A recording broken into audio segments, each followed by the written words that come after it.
આપ જોઈ રહ્યા છો પાટવી ગુજરાતી ન્યૂઝ। મહીસાગર જિલ્લામાં હર ઘર તિરંગા અને વિભાજન વિભીષિકા સ્મૃતિ દિવસની ભવ્ય ઉજવણી કરાશે। લુણાવાડા કલેક્ટર કચેરી ખાતે હર ઘર તિરંગા અભિયાન અંતર્ગત કલેક્ટર સુશ્રી અર્પિત સાગરના અધ્યક્ષસ્થાને પત્રકાર પરિષદ યોજાઈ હતી।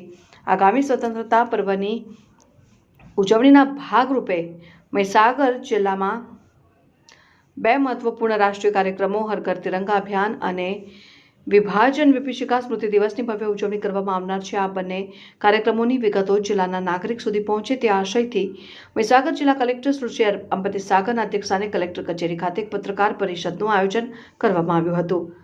આ પત્રકાર પરિષદમાં કલેક્ટરશ્રીએ માહિતી આપતા જણાવ્યું હતું કે રાજ્ય સરકારની માર્ગદર્શિકા અનુસાર આ વર્ષે આપણે 9 થી 17 ઓગસ્ટ દરમિયાન વંદે માતરમના 150 વર્ષની વિશેષ થીમ સાથે હર ઘર તિરંગા અભિયાનની ઉજવણી કરી રહ્યા છે।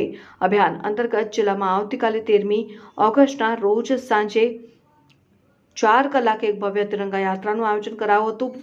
વંદે માતરમ ગાન સાથે શરૂ થનારી યાત્રા કલેક્ટર કચેરી લુણાવાડાથી પ્રસ્થાન કરી મહિલા પોલીસ ચોકી, ફુવારા ચોક, માંડવી બજાર અને ડોક્ટર પોલન સ્કૂલ થઈને આઝાદ મેદાન ખાતે પૂર્ણ થશે। આ યાત્રામાં ગ્રામ્ય કક્ષાએ પણ આવી જ તિરંગા યાત્રાઓ યોજાશે તેમજ તમામ સરકારી ઇમારતો પર તિરંગી રોશની કરવામાં આવશે। કલેક્ટરશ્રીએ જિલ્લાના તમામ નાગરિકોને હરઘરતિરંગા.com પર પોતાની સેલ્ફી વિથ તિરંગા અવશ્ય અપલોડ કરવા અનુરોધ કર્યો છે।